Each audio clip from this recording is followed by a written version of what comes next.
Leo, hi! Welcome to Mr. Queen PH. Titingnan natin ang energies ng inyong kaperahan, money, career, finances ngayong April 2025.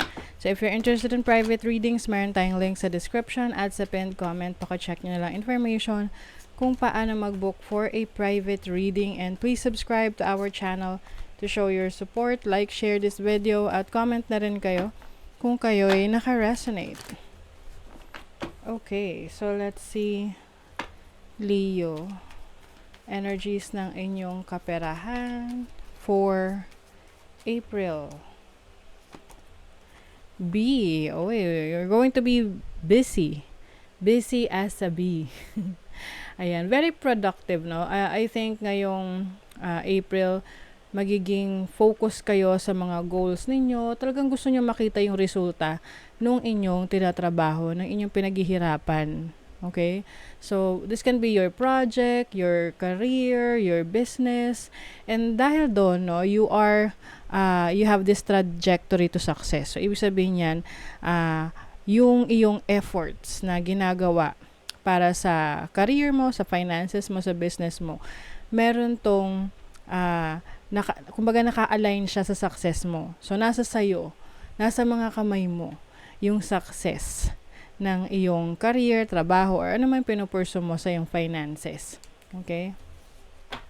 So, I'm seeing sweet success. Diba, mga bees, nagpo-produce yan ng honey, at ang honey matamis. Sweet success. Okay, let's see what else. You have semi-sextile allowing. So, this is about encouragement.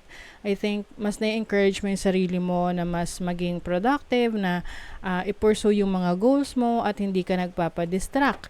Nakikita mo yung, yung potential nung mga ideas mo at nung, kumbaga meron kang vision about the result, no? Yung resulta ng mga efforts mo.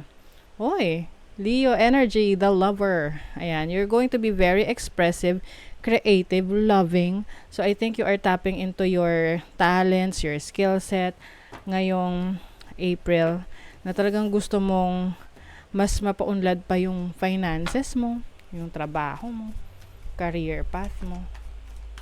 So, let's see what else for Leo ngayong April. So, this is your overall energy, possible challenge, opportunity, your blessing, energy ng money, energy ng iyong career, at kung walang work, so ito yung energy. So, bottom of the deck is the Eight of Pentacles. Oh my God, tinan nyo tong Eight of Pentacles. O diba, may beehive, may bees. You're going to be very busy mastering your craft, mastering your career, and meron tong kasamang achievement. So, work talaga yan. Diba? Like what I mentioned kanina, hard work, nakalagay dyan, no? Hard work, results, ayan. You are focused on the results of your hard work. Queen of Wands, you are stepping into your own power, ayan na naman yung focus, oh. Diba? You also have this leadership role. So, you are in your own element, no? Fiery yung energy mo. So, for your overall energy, you have the Nine of Cups. This is happiness, wish fulfillment sa maaring meron kang ma-achieve for your career, for your business ngayong April. Merong satisfaction. This is also about vitality. So, maganda ang energy mo for your career, for your finances ngayong April. Kumbaga, talagang andun yung focus mo. And then your challenge is the Six of Wands. So, itong Six of Wands is about success. Ngayon, i-challenge mo yung sarili mo kung paano mo ma-achieve yung goals mo on how to be successful na sang-ayon sa kagustuhan mo. Kasi, di ba, tayo, iba-iba tayo ng definition ng success. Pwedeng para sa akin, iba yung success para sa akin, iba naman yung success para sa'yo. So, for you are going to find out, no? Ito yung challenge mo. Kung paano mo aalamin kung ano ba yung magbibigay sa'yo ng fulfillment at masasabi mo na, uy, successful ako. Yan. And then your opportunity, the magician. Oh my God. You are stepping into your own power, Leo. Very skilled ka. Marami kang abilities. Marami ka pang matutuklasan sa sarili mo. Mga abilities, mga skill set na lalo mong i-empower yung sarili mo. I also see you manifesting one of your goals, one of your dreams ngayong April. And then, your blessing is the Seven of Cups.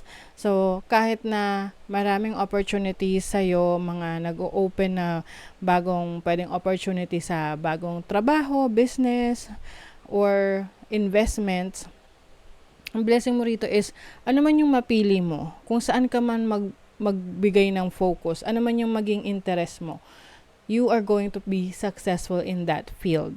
Okay? So, for your money, you have the Two of Cups. So, this is partnership, harmony, and peace. So, yung iba sa inyo, well-balanced yung finances ninyo.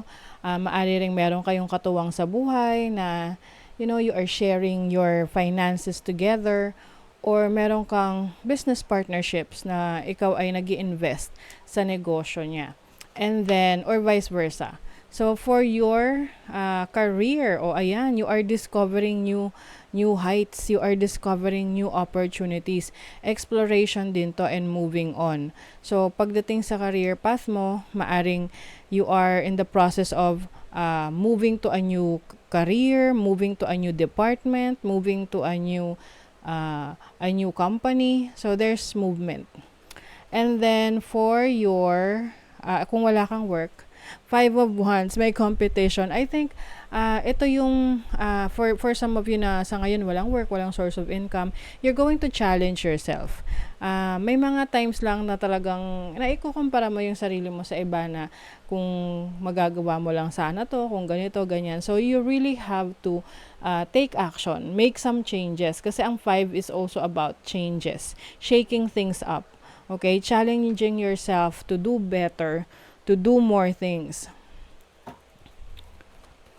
Kumbaga halimbawa may nakita ka na kaibigan or someone na nakita mo umuunlad yung buhay niya. So, take that as an inspiration para mas lalo mo ring mabigyan ng value yung iyong career or yung business mo, whatever you want to start. Kasi mukhang meron kang ng interest ngayon na sumubok ng iba pang pagkakakitaan.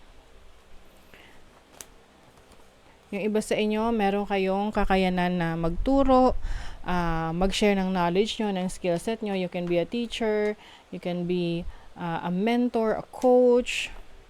Ayan. Pagdating sa finances, sa pera mo, marunong ka na ngayon na mag-handle ng kaperahan mo. Meron kang mga adjustments na gagawin pagdating sa spending. Hindi ka masyadong gagastos. Maaring meron kang pinag-iipunan or yung iba, you just want peace of mind pagdating sa finances mo.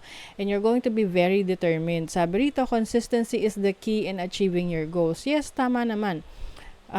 Kailangan, you always have to show up for your goals and for your dreams. Example na lang, gusto mo magpapayat, 'di ba?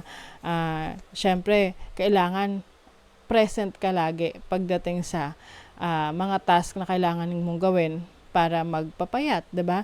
So, you always need to show up and be determined. Always.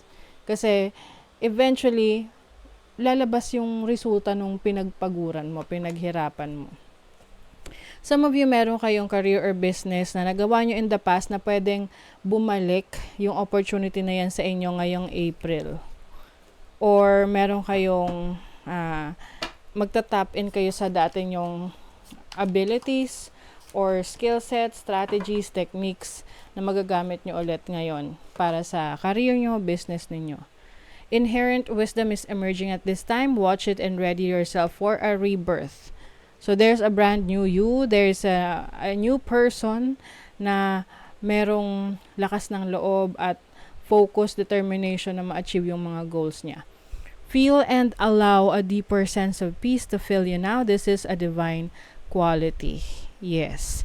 Meron kang deeper sense of peace ngayon kasi alam mo na kung ano yung direksyon na tatahakin mo. And you know what you want. Importante naman kasi dyan, alam mo yung gusto mo. Para alam mo rin kung saan ka papunta, ano yung direction. Especially in your career kasi nga you are moving towards a new direction. Maaring meron kang i-discover pa sa sarili mo, yung mga iba mo pang kakayanan. So, ganun naman ang buhay eh. We always have to discover something new sa atin and explore and enjoy, 'di ba? Kasi malay mo dun ka mas maging masaya, dun ka mas maging successful. Okay? So that is your reading, Leo. Thank you so much. See you again.